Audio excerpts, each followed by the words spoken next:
নমস্কার, শেয়ারবাজ থেকে আমি শাশ্বত মিত্র। আমার এডুকেশনাল চ্যানেলে আপনাদের সবাইকে স্বাগত। আজকে মার্কেট দেখলেন একটু ইন্ডেক্স একটা টাইম আসছিল, আজকে আমি ইন্ডেক্স ধরুন 100 পয়েন্ট নিচে বন্ধ হয়েছে, কিন্তু ব্রডার মার্কেট দেখলে আপনার মনে হবে ভালোই আছে। মেটাল যদি আপনি দেখেন, যদি ডিফেন্স শেয়ার দেখেন, সেক্ষেত্রে আপনার অতটা খারাপ লাগবে না। যে কোনো পিএসইউ শেয়ার যদি আপনি দেখেন, নট ব্যাড। কিন্তু আপনি যদি ইন্ডেক্স দেখেন, নিফটি বন্ধ নিচে। এখন নিফটি জায়গায় বন্ধ হয়েছে 26,042। যারা আমার টেলিগ্রাম চ্যানেলের সঙ্গে যুক্ত আছেন তাদের জানবেন, আমি সকালবেলা বলেছিলাম 26,000 থেকে 26,040 এটা স্ট্রং সাপোর্টের এরিয়া। এবং আমার এখনও বিশ্বাস সোমবার বা মঙ্গলবার এই জায়গা থেকে যদি খুব বেশি খারাপ কোনো খবর না আসে, এই জায়গা থেকে মার্কেট ঘুরে আরেকবার 26,150 26,200 দিকে হয়তো যাবে। এটা আমার ব্যক্তিগতভাবে ধারণা, এটা ভুল হওয়ার সবসময় চান্স থাকে। শুক্রবারে এমন কিছু খবর আসতে পারে, শনিবারে এমন কিছু খবর আসতে পারে, মার্কেট অনেক নিচে চলে যেতে পারে। আমার ধারণাটা আমি আপনাদের বলে রাখলাম।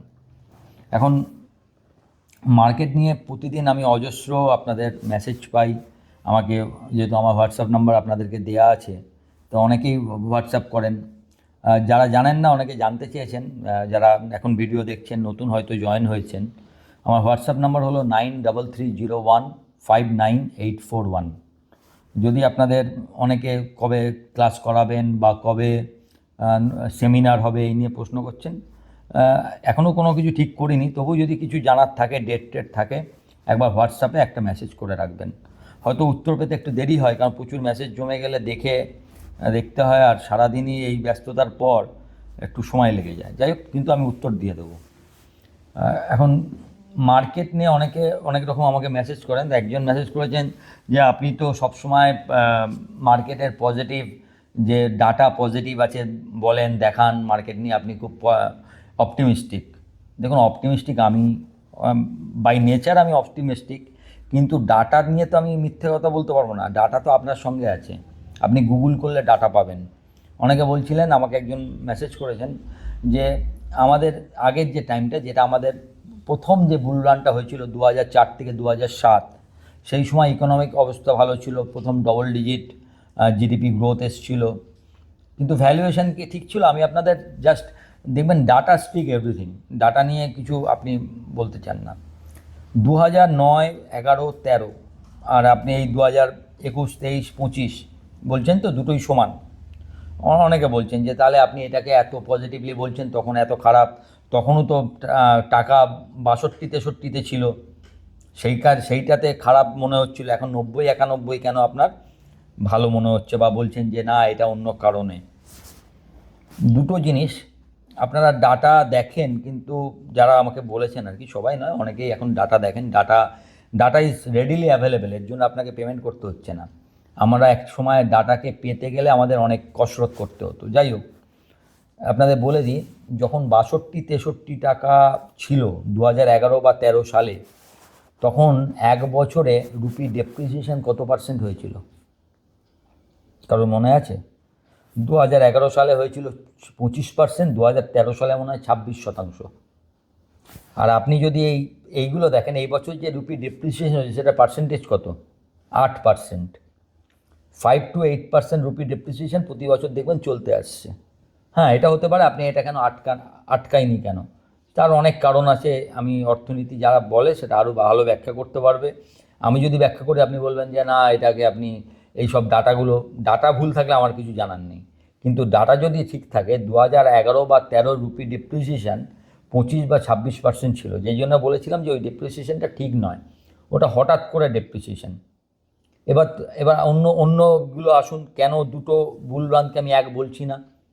2011 বা 13 সালে আমাদের ফরেন কত টাকার রিজার্ভ ছিল? ফরেন রিজার্ভ কত টাকার ছিল? 270 কি 280 বিলিয়ন ডলার। এখন কত? 688 বিলিয়ন ডলার, হাই করেছে 720 বিলিয়ন ডলারে।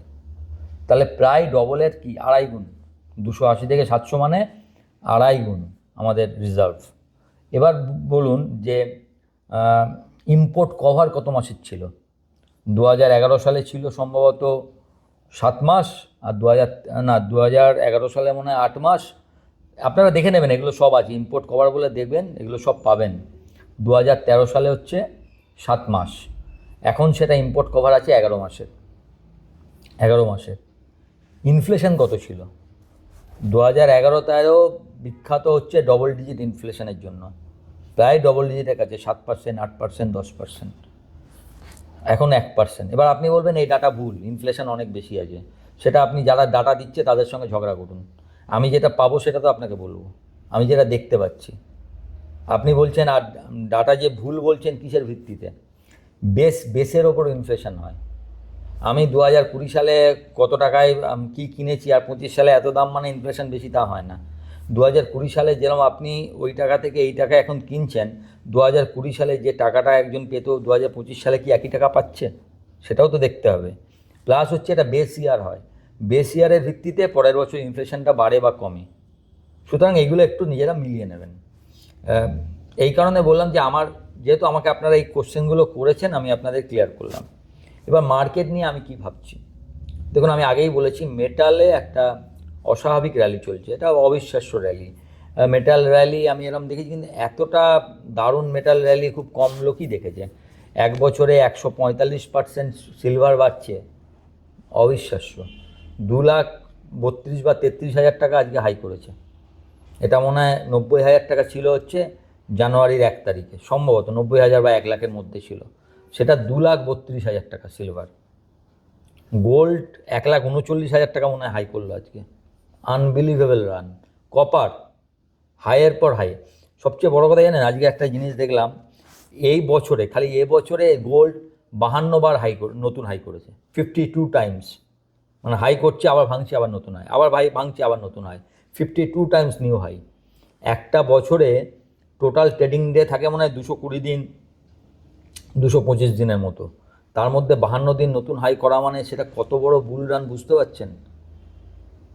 যে সিলভার $75, আমরা অনেকেই ভাবছিলাম, আমিও নিজে ভাবছিলাম যে ম্যাক্সিমাম $74 অবধি যাবে, আমার একটা ধারণা ছিল আমার নিজের হিসাবে, যে $74 এখান থেকে হয়তো একটা কারেক্টিভ হয়ে 65, 68, $60 আসবে। কিন্তু সেই 74টা পেরিয়ে 75 গেছে। দেখা যাক কোথায় গিয়ে থামার তো কোনো কারণ।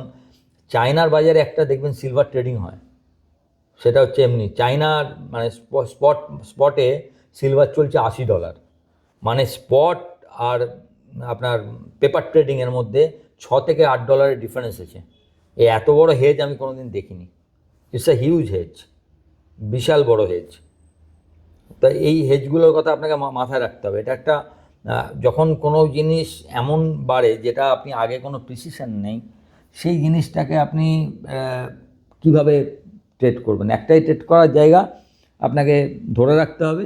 আপনি যেটা স্টপ লস ভাববেন তার জন্য অলওয়েজ পরে স্টপ লস দেবো না, আগে আপনাকে একটা তার এগেনস্টে হেজ করে রাখতে হবে। একটা পুট কিনে রাখলেন, ঠিক আছে আমার থাকছে, এগেনস্টে একটা পুট থাকলো। কারণ এই কারেক্টিভ যখন হবে, এখন কারেক্টিভ হবে বলে মনে হচ্ছে না দুটো, কিন্তু যে কোনো মেটাল শেয়ার দেখুন অল আর ওভারবট।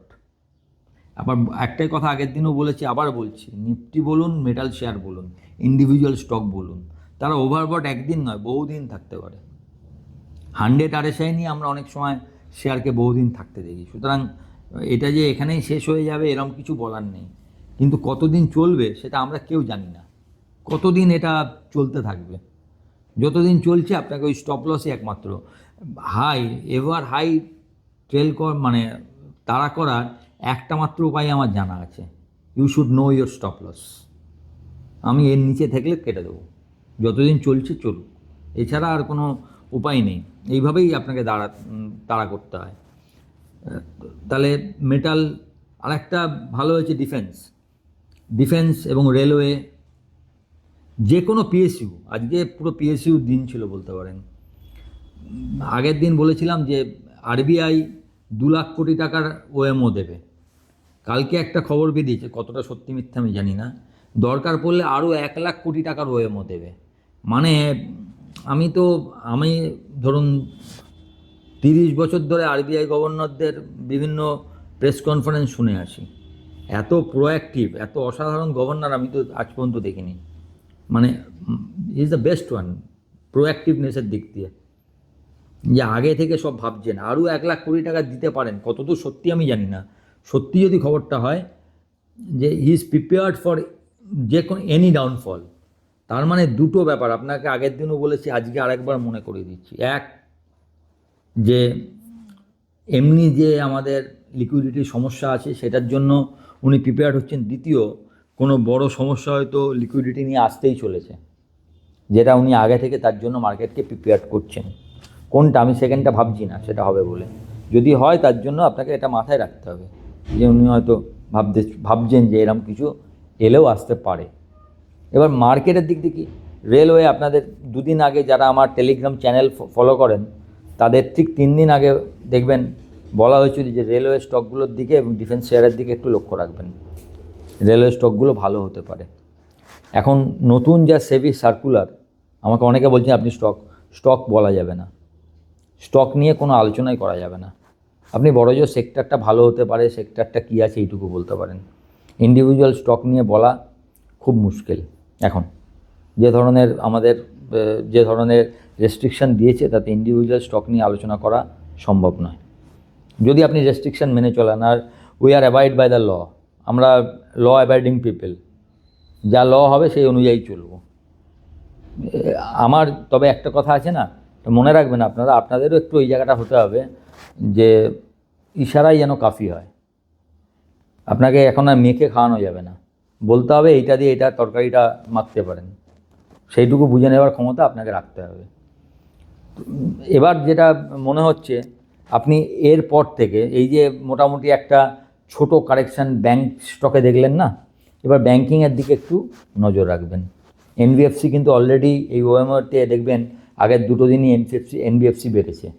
ব্যাংক এখনও সেরমভাবে রেসপন্স করেনি, বিশেষ করে ছোটো পিএসইউ ব্যাংকগুলো, সেগুলোর দিকে আপনি একটু নজর রাখতে পারেন। Bank of India, union bank, these are good banks, এগুলো আপনি একটু খেয়াল রাখতে পারেন। ফেডারেল ব্যাংক, ছোটো ছোটো ব্যাংকগুলো যেগুলো আছে সবের দিকে একটু খেয়াল রাখা যেতে পারে যদি মার্কেট ঠিক থাকে। মার্কেটে এখন একটা প্রবলেম কী আছে না, একটা সেন্টিমেন্টাল ইস্যু আছে, এমনি কোনো ইস্যু নেই। 83 দিন ধরে টানা ডিআইআই বাই করছে, 83 দিন। যদি আপনি ওই মুহূর্ত ট্রেডিংয়ে একদিন বাদ দেন, আর ওটা যদি নেনও তাহলেও প্রায় 40-42 দিন হবে, কি 50 দিন হবে। 83 দিন ধরে টানা বাই করছে, মানে দে হ্যাভ হিউজ মানি। এখন তো আপনাকে আগেই বলেছি যে এফআইআর থেকে ডিআইয়ের কাছে টাকা বেশি আছে, সুতরাং সেটা নিয়ে কোনো টেনশন নেই, তার কাছে টাকা আছে। এফআইআই লাস্ট 5 দিন ধরে টোটালে বাই করেছে, কিন্তু ক্যাশ মার্কেটে সেল করেছে। এখন এই ক্যাশ মার্কেটের সেলটা অনেকের কাছে, অনেকে তো টোটালটা পুরোটা দেখে না, ক্যাশে সেল একটা সেন্টিমেন্টাল প্রবলেম বলতে পারেন। সেই সেন্টিমেন্টাল প্রবলেমটা আপনার কাছে থাকবে যে এফআইআই ক্যাশে সেল করছে, কিন্তু টোটাল মিলিয়ে কিন্তু বাই করছে। এফআইআইও 5 দিন ধরে টোটালে বাই করেছে। আজকে হয়তো এফআইআই সেল, আমার যতদূর ধারণা, টোটাল মিলিয়ে 3টে মিলিয়ে আজকে এফআইআই সেল আসতে পারে বলে আমার ধারণা। আমি অ্যাজিউম করছি আজকে মার্কেট দেখে FI may be a net seller today. এর আগের 5 দিনে নেট বায়ার ছিল। দেখা যাক, এফআইআই আর ট্রেড ডিল এই দুটো হচ্ছে আমাদের বাধা, বাকি কিন্তু মার্কেট ঠিক আছে। আর আজকে রামদেব আগরওয়ালের একটা ইন্টারভিউ দেখবেন ইউটিউবে এসছে, তো দেখছিলাম, তাতে উনি বলছেন যদি আমাদের আগের 20 বছরে মার্কেট $1 ট্রিলিয়ন থেকে 4 ট্রিলিয়নে এসছে, নেক্সট 20 বছরে এটা 4 ট্রিলিয়ন থেকে 16 ট্রিলিয়নে যেতে পারে। সুতরাং শুধু আমি যে অপটিমিস্টিক তাই নয়, যারা দিগ্গজ লোক মার্কেটে, যাদের কথার কিছু এতদিন যারা বলেছে এবং সঠিকভাবে বলেছে, তারাও মার্কেট সম্বন্ধে অপটিমিস্টিক। এখন কি হবে সেটা সময় বলবে। তো আমার মনে হয় মার্কেট নিয়ে অপটিমিস্টিক থাকাই ভালো, কারণ মার্কেট নিয়ে অপটিমিস্টিক না থাকলে মার্কেটে থাকবো কেন? আমি সোজা ব্যাংকে রাখবো, যেখানে 7% এমনি পাবো, বাবা কোনো টেনশন নেই, কোনো চিন্তা নেই, আমি মার্কেটে আসবো কেন? অপটিমিস্টিক আছি বলেই তো মার্কেটে আসছি। সুতরাং অপটিমিস্টিক আর মানে ইলিউশন দুটোর মধ্যে পার্থক্য আছে। আমি ইলিউশন তৈরি করি না যে এটাই ভালো আছে, সব ভালো হবে। আমি ডাটা অনুযায়ী অপটিমিজমটাকে দেখাই যে এই ডাটা, তাতে এই জায়গা, এবং সবসময় আপনাদের খারাপ জায়গা তো থাকেই, তার জন্য স্টপ লস আছে মার্কেটে, সেটুকু বলি। ভালো থাকবেন, উইকেন্ড খুব ভালো করে কাটান। ভিডিওটা ভালো লাগলে একটু লাইক, শেয়ার, এবং যারা প্রথমবার দেখছেন সাবস্ক্রাইব করবেন, এবং আমার টেলিগ্রাম চ্যানেলের সঙ্গে যুক্ত থাকবেন। নমস্কার।